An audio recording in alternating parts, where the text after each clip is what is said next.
दहाड़ते हैं शेर ही मैदाने जंग में, दहाड़ते हैं शेर ही मैदाने जंग में, वो क्या दहाड़ेंगे जो घुटनों के बल चलते हैं। तो मेरे सभी इंडियन आर्मी के शेर, मेरे सभी इंडियन आर्मी के चीते बिल्कुल दहाड़ने के लिए तैयार हैं और बिल्कुल तैयार हैं इस बार एक वर्दी लेने के लिए। मेरे सभी लाडले भारत माता के वीर सपूत तय कर चुके हैं कि पिछली बार जो भी गलतियां हुई थी इस बार उन्हें सुधार लेंगे, कोई भी कमी ऐसी नहीं छोड़ेंगे जिसकी वजह से हमारी सारी मेहनत पे पानी फिर जाए। कौन सी कमियां होती हैं? सबसे बड़ी कमी होती है रिटन परीक्षा में कम नंबर। रिटन परीक्षा में अगर कम नंबर आपके आते हैं तो मेरा वीर जवान जिसका एक्सीलेंट का फिजिकल है वो भी फाइनल कट ऑफ से बाहर हो जाता है। बड़ा दुख होता है जब एक्सीलेंट फिजिकल लगाया हो और फाइनल कट ऑफ से बाहर हो जाते हों। तो सबसे पहले इस बार फिजिकल रिटन परीक्षा में इतने नंबर ले आने हैं कि जो फाइनल में कोई भी बाहर करने वाला ना हो। साथ ही फिजिकल की छोटी मोटी कमियों को भी बहुत अच्छे तरीके से दूर करके जाना है, हर उस कमी पे काम करके जाना है जिसकी वजह से पिछली बार निराश होना पड़ा था। और सबसे बड़ी कमी होती है वेट में, देखिए, और चेस्ट में। हाइट तो खैर ऐसी चीज है कि जिसको शायद 20 साल के बाद नहीं बढ़ाया जा सकता। 17 वाले तो थोड़ी बहुत हल्की फुल्की बढ़ा भी सकते हैं, कुछ ऐसी चीजें होती हैं योगा वगैरह उनकी मदद से बढ़ा भी सकते हैं, लेकिन चेस्ट और वेट बिल्कुल आपके हाथ में है। ऐसी कमियों में बिल्कुल बाहर नहीं होना है। तो जो भी मेरे प्यारे लाडले वीर जवान भारत माता के सपूत सेवा करना चाहते हैं देश की सरहद पर, ये वीडियो उन्हीं के लिए है। और आज इसमें हम बात करेंगे हर एक एआरओ वाइज हाइट, चेस्ट और वेट की। जी हाँ, आपको कहीं भी एक जगह पर इतना सारा डेटा नहीं मिलेगा। इस वीडियो को बनाने में सारी नोटिफिकेशंस सर्च करनी पड़ी हैं।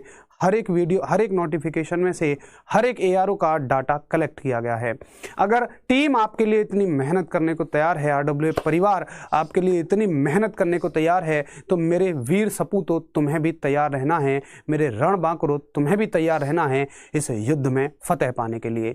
तो आज हम बात करेंगे कि हर एक एआरओ में हाइट, चेस्ट और वेट कितना मांगा जाता है, ताकि आप पहले से ही सुनिश्चित कर लें कि हाँ, हमारी वेट और हमारी चेस्ट इतनी है या नहीं है। आइए वीडियो को शुरू करते हैं। तो उससे पहले मैं आपको बता दूं, रिटन परीक्षा को मजबूत बनाने के लिए आरडब्ल्यूए के योद्धा मैदान में उतर चुके हैं और मेरे वीर सपूतों को सिलेक्शन दिलाने के लिए हर एक टीचर पूरी मेहनत के साथ तैयार है। कई दिनों से लगातार मीटिंग चल रही हैं सिर्फ इस बात को लेके कि कैसे इस बार वर्दी को पक्का कराया जाए। हर एक अध्यापक के पास आपके लिए है कुछ खास सारी चीजें। अब इस बार जो परीक्षा की तैयारी होगी वो पुराने टीसीएस के ऑनलाइन पैटर्न के आधार पर होगी। ऐसा नहीं है कि कोई भी टीचर क्लास में आए और आपको अपने हिसाब से कुछ भी पढ़ाए, नहीं, बिल्कुल परीक्षा के हिसाब से पढ़ाया जाएगा। पिछली बार के बैच में कोई अनुभव किसी को नहीं था कि ऑनलाइन एग्जाम कैसा आएगा, फिर भी हमारे टीचर्स ने, फिर भी हमारे अध्यापकों ने कमाल कर दिखाया। इस बार तो एक अनुभव हाथ में है, बहुत अच्छे तरीके से पेपर का पैटर्न पता है, हर एक जड़ के बारे में पता है कि कैसा पेपर आता है। तो बिल्कुल सारे टीचर्स की तैयारी पूरी है सपूत बैच के साथ, जो कि लॉन्च हो चुका है 15 तारीख से।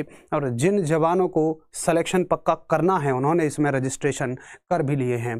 दोस्तों, इसकी क्लास चलेंगी कल यानी सोमवार से 3 दिन। ये क्लास यूट्यूब पे रहेंगी डेमो के तौर पे, उसके बाद ये क्लास एप्लीकेशन पे चली जाएंगी। डेमो में आपको बच्चों ने कहा कि सर डेमो में भी तो डिस्काउंट दीजिए, हालांकि इस पर डिस्काउंट मिला हुआ है, RB20 लगा के 480 का बैच मिल रहा है। वैसे इसका प्राइस 600 है। वैसे तो इसका जो डिस्काउंट था वो आज तक था, लेकिन मेरे वीर जवानों ने कहा कि भैया डेमो के 3 दिन और डिस्काउंट दे दो। तो अंकित भाटी सर ने कहा ठीक है, डेमो के 3 दिन भी आपको डिस्काउंट मिलेगा। तसल्ली से डेमो लें, तसल्ली से चेक करें कि ये अध्यापक आपको सिलेक्शन दिला सकते हैं या नहीं, इन टीचर्स का आपको समझ में आता है कि नहीं। अगर आपको लगे कि हाँ, आरडब्ल्यूए परिवार मुझे वर्दी दिला सकता है तो ही मेरे जवान बैच को लेना, नहीं तो कोई ज़रूरत नहीं है। वैसे ऐसा कभी हुआ नहीं कि किसी बच्चे को ऐसा लगा कि ये मुझे वर्दी नहीं दिला सकते।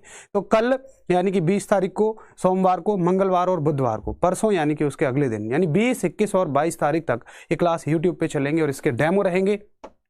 और डेमो में आपको ये बैच पे डिस्काउंट मिलेगा 480 रुपये का। उसके बाद एक क्लास सारी की सारी एप्लीकेशन पे चली जाएंगी। सारी फैसिलिटीज़ इसमें मिलेंगी, सारी क्लासेस लाइव हैं। जो बच्चे बाद में देखना चाहें उसको रिकॉर्डेड मॉक टेस्ट भी आपको मिलेंगे, जो ये आपकी क्षमता बताते हैं कि कितनी आपके अंदर क्षमता है, कितने नंबर बाकी बच्चों के आ रहे हैं और कितने आपके आ रहे हैं। सबसे खास बात, डाउट ग्रुप है। ऑनलाइन में कहीं कोई भी टीचर से बात नहीं कर पाता है, लेकिन हमारा वीर जवान सीधा टीचर के कनेक्ट में रहता है, सीधा अध्यापक के संपर्क में रहता है, ताकि अपने डाउट को सॉल्व कर सके। क्लास नोट्स की PDF आपको मिलती है ताकि आप प्रिंट निकलवा सकें, आराम से पढ़ सकें, और सारे के सारे टीचर अनुभवी हैं, इस बात में तो कोई दो राय नहीं है। आप हमारे एप्लीकेशन से ये बैच खरीद सकते हैं। साथ ही अगर आप चाहें तो आप हमारे हेल्पलाइन नंबर पे कॉल करें 9818489147। इस पर भी आप इस बैच को परचेज कर सकते हैं। तो अब बात कर लेते हैं थोड़ा सा ARO वाइज हाइट की। तो मेरे प्यारे जवानों, मेरे प्यारे वीर सपूतों, ये सारी की सारी हाइट आपके लिए इस तरह से लगाई हुई है ARO वाइज। इनको आप सब लोग ध्यान से देख लीजिएगा, ठीक है।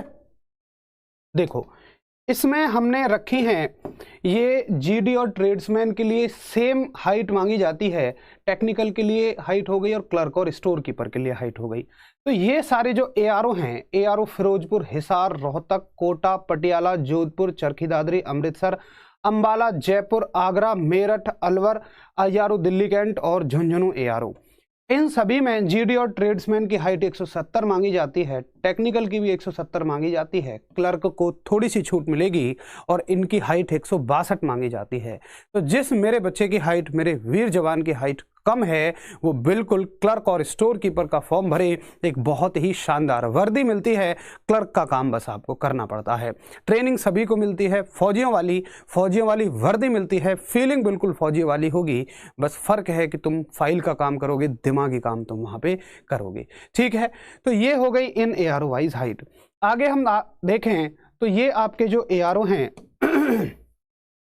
ये ARO हैं मेरे सपूतों, अमेठी, बरेली, वाराणसी, लखनऊ, दानापुर। अब देखिए, दानापुर ARO के अंदर जितने भी ARO आते हैं, मेरे सभी लाडलों को पता होगा कि दानापुर ARO के अंदर कितने इस ARO के अंदर कितने ARO आते हैं। और कटक ARO, इसमें GD के लिए 169 हाइट है। थोड़ी सी कहीं कहीं छूट है, ऐसा नहीं है कि आपको 170 मान लेनी है। और पता है 169.5 हो तब भी नहीं लेते हैं। इस चक्कर में मेरा कोई जवान 169.5 वाला मान लो कटक ARO का है और सोच ले कि यार 170 मांगी जाती है, मैं तो भर्ती ही नहीं हो सकता, ऐसा नहीं है। 170, इसमें 169 मांगी जाती है। ये सारे के सारे ARO में थोड़ी सी छूट है, 169 इसकी हो जाएगी आपका ये आपकी GD और ट्रेड्समैन की है, टेक्निकल की और क्लर्क के लिए 162 हाइट मांगी जाती है। तो यहाँ पे 1 सेंटीमीटर की आपको छूट दी जाती है, ठीक है। 1 सेंटीमीटर की यहाँ पे आपको छूट दी जाती है। अगर हम बात करें ARO अहमदाबाद, औरंगाबाद, नागपुर, जामनगर, कोल्हापुर, मुंबई, पुणे। अब देखिए, जो आपका पुणे ARO है उसके अंदर जितने भी ARO हैं और जबलपुर ARO जो है उसके अंदर जितने भी ARO हैं, सभी में कम हाइट मांगी जाती है। 2 सेंटीमीटर की छूट यहाँ पर मिलती है। और छूट अगर 0.5 सेंटीमीटर की हो तो वो भी बहुत हो जाती है मेरे वीर जवानों के लिए। अगर हम टेक्निकल की बात करें तो 167 मांगी जाती है और क्लर्क की बात करें तो 162 सेंटीमीटर ही हाइट यहाँ पर मांगी जा रही है, ठीक है। इसमें परमानेंट जो है वो NA की भर्ती है, बाकी सारी अग्निवीर हैं। आगे चलते हैं, और अगर बात आती है देश सेवा की तो फिर क्या अग्निवीर और क्या ही परमानेंट देखेंगे हम। सिकंदराबाद ARO जो है आपका, सिकंदराबाद ARO, गुंटूर, विशाखापट्टनम, चेन्नई, कोयम्बटूर और चेन्नई ARO के अंदर आने वाले सारे ARO और पांडिचेरी, बेंगलोर के अंदर आने वाले सभी ARO में हाइट जो मांगी जाती है GD और ट्रेड्समैन की 166 मांगी जाती है। वहीं टेक्निकल की 165 मांगी जाती है, ये सब सेंटीमीटर में है। और क्लर्क की 162 सेंटीमीटर हाइट मांगी जाती है, ठीक है। 162 सेंटीमीटर की हाइट यहाँ पर मांगी जाती है। अगर हम देखें, एक कह रहे हैं कि सर NA में पेंशन मिलती है। देखिए, NA परमानेंट भर्ती है, लेकिन पेंशन तो किसी भी स्कीम में अब है ही नहीं, चाहे CGL हो चाहे कुछ भी हो, पेंशन के तौर पर एक दूसरी स्कीम लागू होती है जिसको बोलते हैं NPS, national pension scheme. National pension scheme में आपकी सैलरी से जैसे मान लो 2000 रुपये कटे तो 2000 गवर्नमेंट जमा करेगी और लास्ट में आप उस पैसे को, जो भी आपकी पूरी सर्विस के दौरान पैसा जमा होगा, चाहे तो एक साथ ले लीजिए या फिर पेंशन के रूप में आप ले सकते हैं। ये पेंशन की स्कीम रहती है। तो ऐसा नहीं है कि एनए में से ही पेंशन हटाइए, पेंशन तो किसी भी सरकारी नौकरी में अब नहीं है, एक आध को छोड़ के। तो श्रीनगर एआरओ की बात करें, अल्मोड़ा, शिमला, पालमपुर, लैंसडाउन, जम्मू, हमीरपुर, पिथौरागढ़ और मंडी, इन सभी एआरओ में हाइट आपकी 163 सेंटीमीटर मांगी जाती है। जीडी के लिए और ट्रेड्समैन के लिए, टेक्निकल के लिए भी 163 और क्लर्क के लिए 162। तो क्लर्क के लिए 162 ही हाइट मांगी जाती है। उम्र की हम बात करें तो 17.5 से 21 साल उम्र सीमा रखी गई है। एनए के लिए केवल ये सीमा 23 है, बाकी टेक्निकल के लिए भी ये सीमा 21 साल ही है। हालांकि अभी बहुत बातें चल रही हैं उम्र सीमा को बढ़ाने की, उम्र सीमा को बढ़ाने की बहुत बातें चल रही हैं और शायद जल्दी ही आपको इसके बारे में कोई खुशखबरी देखने को भी मिलेगी। ठीक है, तो ये हो गई मेरे दोस्त, मेरे बच्चे, एआरओ वाइज हाइट। अब एआरओ में हाइट के बाद हम चलते हैं वेट पर। सबसे ज्यादा जो बच्चे बाहर हुए थे वो थे जो वेट में बाहर हो रहे थे। बहुत सारे बच्चे वेट में बाहर हो रहे थे। तो अगर हम वेट की बात करें तो वेट को आप एक बार ध्यान से देखें। वेट आपका हाइट के हिसाब से रहेगा। यहां पर आपका जो भी वेट है वो हाइट के हिसाब से रहने वाला है। जैसे अगर हम बात करें, वेट आपका हाइट और एज के हिसाब से रहने वाला है। एक सेकंड रुकिएगा, इसको थोड़ा बड़ा कर लेते हैं ताकि आपको दिख जाए। देखो ये सारी हाइट है सेंटीमीटर में और ये सारा का सारा वेट दिया है। जैसे मान लो हम 162 सेंटीमीटर पे देखें, क्लर्क वाले बच्चों के लिए हाइट 162 सेंटीमीटर है, तो उनका वेट किलोग्राम में 47.2 किलोग्राम होना चाहिए। अब अगर ये तो मिनिमम वेट है, ये न्यूनतम वेट है। ये कौन सा वेट है? न्यूनतम वेट है। इससे कम वेट नहीं होना चाहिए। 47.2 किलोग्राम से कम वेट नहीं होना चाहिए। अधिकतम कितना हो सकता है? तो अगर उनकी उम्र 17 से 20 साल है तो उनमें वेट 57.7 किलोग्राम तक होना चाहिए। और अगर उनकी उम्र 20 साल से ओवर है, 20 साल से एक्स्ट्रा है, तो उनमें वेट 60.4 किलोग्राम तक होना चाहिए। यानी कि वेट जो है आपका 47.2 किलोग्राम से कम तो होना ही नहीं चाहिए, नहीं तो अंडर वेट में निकाल दिए जाओगे। और अगर आपकी उम्र 17 से 20 साल के बीच में है, ये मिनिमम है। अधिकतम देखें 17 से 20 साल के बीच में 57.7, क्या एग्जैक्टली 57.7 चाहिए वेट? आज आप अपना तोलो, शाम को तोल लेना, 1 किलो का अंतर तो वैसे ही आ जाएगा। अगर 57.7 लिखा है तो अगर आपका यहाँ पे 58.5 भी होगा तो भी चल जाएगा, मतलब 59 तक होगा तो भी चल जाएगा, कोई दिक्कत नहीं है। अब अगर आपकी उम्र 20 से फालतू है तो 60.4 वेट लिखा है, इसमें 61 तक भी चल जाएगा। लेकिन ऐसा नहीं है कि आपका 63 हो, 64 हो तो चलेगा। अब समझिए, वेट एक किलो तक मेरे हिसाब से ऊपर नीचे हो जाता है, 1-2 किलो तक। ऐसा नहीं है 4-5 किलो आपका वेट आगे पीछे है तो हो जाएगा। और शायद मेरा आर्मी का लाडला वीर जवान सपूत ऐसा तो है ही नहीं कि ओवर वेट हो। उसको तो अपने मिनिमम का ख्याल रखना है, न्यूनतम का ख्याल रखना है। दिन रात पसीना आप बहा रहे हैं, निश्चित ही वेट आपका कम रहता है। आपको इस चीज पे काम करना है और आपको ख्याल रखना है। अगर हम देखें, ये सारा का सारा हाइट के हिसाब से वेट आपको दिया हुआ है, ठीक है। आप सब देख लीजिए, 162 के लिए इतना है, 63 के लिए इतना है, 64 के लिए इतना है, 65। मैं मेजर के लिए बात कर लेता हूं। जैसे मान लो 162 हो गया क्लर्क के लिए। अगर हम 169 पे देखें, बहुत सारे मेरे लाडले वीर जवानों की हाइट 169 तक भी है, तो 169 में कम से कम आपका वेट किसी भी कैटेगरी के लिए 51.4 किलोग्राम होना चाहिए, कम से कम। और अधिकतम हम देखें तो 17 से 20 साल के अगर आप हैं तो 62.8 किलोग्राम तक होना चाहिए। और अगर आप 20 साल से एक्स्ट्रा हैं, 20 से 21.5 के बीच में हैं, तो 65.7 किलोग्राम तक आपका वेट मेरे लाडले होना चाहिए। इसमें 1-आधा किलो का ऊपर नीचे चल जाएगा, ठीक है। हाइट सभी की वही है जो मैंने आपको बताई है, चाहे वो नर्सिंग का हो, चाहे वो आपका एनए का हो, सबकी हाइट मैंने आपको बता दी है, ठीक है। चलिएगा, ये बात हो गई। चलो आगे चलें आप थोड़ा सा। तो ये वैसे तो उसमें देखो नोटिफिकेशन का हिस्सा मैंने आपको दिखाया है, उसमें कहीं ऐसा नहीं लिखा कि लड़के लड़कियों के लिए अलग है। बाकी अगर कुछ होता है अलग तो मैं आपको इस कमेंट सेक्शन में पिन कर दूंगा। वैसे मुझे कुछ अलग वहां कहीं दिखा नहीं। 170 की कैटेगरी वाले मेरे लाडले जवान देखें, 52 किलोग्राम कम से कम होना चाहिए और 17 से 20 साल की उम्र के बीच में 63.6 किलोग्राम होना चाहिए। और अगर आप 20 साल से एक्स्ट्रा हैं तो 66.5 आपका वेट होना चाहिए, 66.5 किलोग्राम आपका वेट होना चाहिए। ठीक है, तो ये हो गया आपका हाइट के हिसाब से वेट। बाकी 170 से अगर ज़्यादा है, अब 170 से अगर ज़्यादा है तो उसी हिसाब से आप अंदाज़ा लगा लेना। देखो कैसे अंदाज़ा लगाना है आपको, जैसे यहाँ पे आप देखो 1 सेंटीमीटर हाइट बढ़ी है, अगर यहाँ 1 सेंटीमीटर हाइट बढ़ी है तो वेट आपका कितना बढ़ा है, ये बढ़ गया है आपका 63.6, यानी कि 800 ग्राम वेट बढ़ गया है। 1 सेंटीमीटर पे 800 ग्राम वेट यहाँ बढ़ गया है और 1 सेंटीमीटर पे अगर हम देखें तो 800 ग्राम वेट ही यहाँ बढ़ गया है, यानी कि 800 ग्राम का अंतर 1 सेंटीमीटर पर आ रहा है। हर जगह आप अंतर देखें तो 800 ग्राम का है। ठीक है, अगर कोई कहता है मेरी हाइट 171 सेंटीमीटर है तो इसमें 800 ग्राम बढ़ा लो, फिर आप 52.8 किलोग्राम तक कम से कम वेट होना चाहिए और 63 यहाँ पे 800 ग्राम बढ़ाएंगे तो 64.4 किलोग्राम तक, लगभग 64.5 किलोग्राम आपका वेट होना चाहिए। तो अब 170 का आप याद रखो, 170 से ज़्यादा है हर 1 सेंटीमीटर पे 800 ग्राम वेट बढ़ाओ, अगर कम है तो हर 1 सेंटीमीटर पे 800 ग्राम वेट घटाते चले जाओ और उसमें 1 किलो प्लस माइनस आप कर सकते हैं। यानी कि अगर यहाँ पे मान लो लिखा हुआ है कि 61.4 चाहिए तो तकरीबन ये 62.5 तक मान जाएंगे, कोई दिक्कत नहीं है, या ये 61 किलोग्राम तक भी मान जाएंगे, लेकिन उससे ज़्यादा बहुत आगे पीछे नहीं होगा।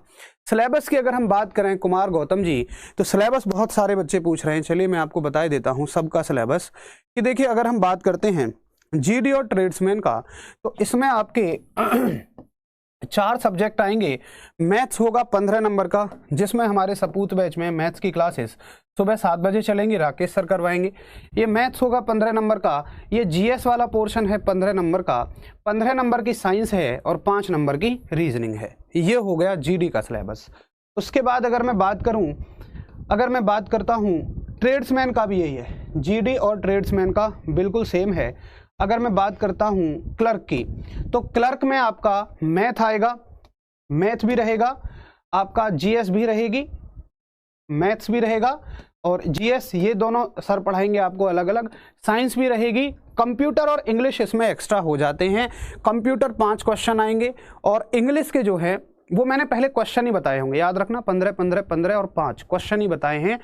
याद रखना कि इंग्लिश का इसमें क्लर्क में मेजर रोल रहता है, बहुत बड़ा रोल रहता है। 25 नंबर का ये सब मिला के है और 25 नंबर की अकेली इंग्लिश है, किसमें, क्लर्क में। अगर मैं बात करता हूँ नर्सिंग की, तो नर्सिंग में देखिए आपका बेसिक वाला मैथ्स आएगा, मैथ्स भी आएगा, जीएस भी इसमें आपको देखने को मिलेगी। साथ ही इसमें नर्सिंग चूंकि किससे है, 12th क्लास फिजिक्स, केमिस्ट्री और बायोलॉजी, तो उसमें साइंस ना कह के अलग से पीसीबी आएगी। साइंस का मतलब है 10वीं तक की साइंस और अलग से पीसीबी कहने का मतलब है 11वीं और 12वीं की फिजिक्स, केमिस्ट्री और बायोलॉजी। तो फिजिक्स भी होगी, केमिस्ट्री भी होगी और बायोलॉजी भावना मैम करवाएंगी, केमिस्ट्री राहुल सर, फिजिक्स आप मिलकर मेरे साथ सीख रहे होंगे। अगर मैं बात करता हूँ प्यारे लाडले टेक्निकल की, तो टेक्निकल में आपका जीएस होगा, रीजनिंग होगा। आपकी जीएस तो है ही, अरुण सर करवाएंगे, अजीत सर करवाएंगे। जीएस हो गया, रीजनिंग हो गया, केमिस्ट्री होगी और इसमें केमिस्ट्री हो गई और टेक्निकल मैथ्स हो जाएगा जिसे विशाल सर करवाएंगे और फिजिक्स इसमें भी आएगी। इसमें बेसिक वाला मैथ्स नहीं आएगा, ठीक है भैया। इसमें बेसिक वाला मैथ्स रहेगा, उसके थोड़े बहुत क्वेश्चन रहेंगे। तो यहाँ पे राकेश सर की क्लास ऐड करना भूल गए हैं। टेक्निकल वालों के लिए दोनों तरह का मैथ आएगा, बेसिक वाला मैथ भी आएगा और उनके लिए ये वाला मैथ भी आएगा, टेक्निकल वाला यानी कि 12th क्लास तक वाला। भर्ती कब आएगी? भर्ती आपकी देखिए या तो मेरे हिसाब से जनवरी, मैंने बोला था जनवरी या मार्च तक, नवंबर के लास्ट तक भी उम्मीद थी लेकिन वो कहीं पूरी होती नज़र नहीं आई। तो जनवरी या मार्च, अगर जनवरी तक भी नहीं आए तो भैया मार्च आप मान के चलो। और मैं तो कह रहा हूँ भर्ती तो आनी है, इस बात से आपको कोई टेंशन लेने की ज़रूरत नहीं है। हम तो कम से कम आंक रहे थे कि नवंबर जनवरी, अगर हम अधिकतम भी देखें तो मार्च तक आपकी भर्ती आ जाएगी। 1 वर्ष पूरा भर्ती को हो जाएगा, तो मार्च में भर्ती आनी ही आनी है। क्योंकि जो जितने भी अभी फिजिकल बचे हुए हैं ARO के, ये सब फरवरी तक कंप्लीट हो जाएंगे। मार्च तक इनकी भी डिस्पैच हो जाएगा और मार्च में फिर आपकी नई भर्ती देखने को आपको मिल जाएगी। बच्चे बात कर रहे हैं कि आगरा ARO के एडमिट कार्ड आने शुरू हो गए हैं। मैंने कहा था किसी भी ARO वाले बच्चे बिल्कुल परेशान ना हो, जैसे ही एडमिट कार्ड आते हैं उसकी नोटिफिकेशन यानी या तो मैसेज आ जाएगा या आपको मेल आ जाएगा या आप वेबसाइट चेक करते रहा करिए। हर एक ARO के थोड़ी बहुत डेट चेंज इधर उधर होती रहती हैं, आपको उसके हिसाब से मैसेज मिल जाएगा। परेशान होने की कोई भी ज़रूरत नहीं है। और अगर लगे कि यार कुछ पता नहीं चल पा रहा, मुझसे संपर्क ना हो पाए, हालांकि कोशिश होती है मेरी कि आपसे पहले आपको सूचना दूं, लेकिन कभी कभी अगर नहीं मिल पाए तो अपने ARO जाके आप संपर्क कर सकते हैं। अगर हम चेस्ट की बात करें, चेस्ट रह गई है, बहुत अच्छा याद दिलाया है। तो चेस्ट लगभग देखिए हर एक के लिए 77 नॉर्मल मांगी जाती है और 5 सेंटीमीटर का फुलाव मांगा जाता है। फुलाव आप समझते होंगे कि चेस्ट हो गई एक तो नॉर्मल नप गई जितनी है, और फुलाव का मतलब ऐसे करके जो आप सीने को खींचते हैं, कितनी हवा आप फेफड़ों में भर सकते हैं, इस चीज़ को चेक किया जाता है फुलाव में। तो फुलाव के साथ 5 सेंटीमीटर। अब मैं आपको बता दूं ये हाइट, चेस्ट और वेट मैंने सब एक सामान्य कैटेगरी के बच्चों के लिए बताया है। कुछ जो छूट मिलती हैं, जैसे एक्स सर्विसमैन हो गए या जिनके पिताजी वगैरह शहीद हुए थे, इस तरह के लोगों को, या फिर और भी जो छूट मिलती हैं जैसे पहाड़ी एरिया के लोगों को, उनको 1-1, 2-2 सेंटीमीटर की और वेट में 1-1, 2-2 किलोग्राम की छूट हर जगह मिलती है। वो उन सबको पता होगी, तो उसको अपने हिसाब से माइनस कर लें। ये उनके लिए है जो नॉर्मल बच्चा है, बाकी छूट वाले बच्चे अपने हिसाब से माइनस कर सकते हैं। तो प्यारे मेरे बच्चे, जो भी बातें रहीं, आपकी जो भी डिमांड होती है, जैसे बच्चों ने कहा हाइट, वेट और चेस्ट बताइए, सारी चीज़ें मैं आपके लिए यहाँ पे लेकर आ गया। आपको और भी कोई भर्ती प्रक्रिया से संबंधित कोई भी डाउट हो, आप इस वीडियो के कमेंट सेक्शन में छोड़ दीजिए। हालांकि मैं आपको बता दूं, अगर आप डॉक्यूमेंट पूछना चाहें तो डॉक्यूमेंट की ऑलरेडी वीडियो बना दी है, बस आप सर्च करना, जो भी आपका टॉपिक हो लिखना, रोजगार with Ankit defence. Army document है तो डॉक्यूमेंट, आर्मी मेडिकल है तो मेडिकल, फिजिकल है तो फिजिकल, आर्मी ITI नंबर है तो ITI के नंबर, ITI के कितने नंबर मिलते हैं, कितनी छूट मिलती है, शायद आपके जो भी डाउट बन सकते हों उनके बारे में मैंने पहले ही वीडियो बना दी है, आपसे सोचने से पहले बना दी है। आप बस एक बार सर्च कर लेना। अगर आपको ना मिले किसी टॉपिक पे तो कमेंट सेक्शन में छोड़ देना, मैं फिर से आपके सेवक की तरह फिर से आपके बीच में हाजिर हो जाऊंगा। तो जल्द ही मिलेंगे किसी वीडियो में, तब तक के लिए सभी दोस्तों को नमस्कार, जय हिंद।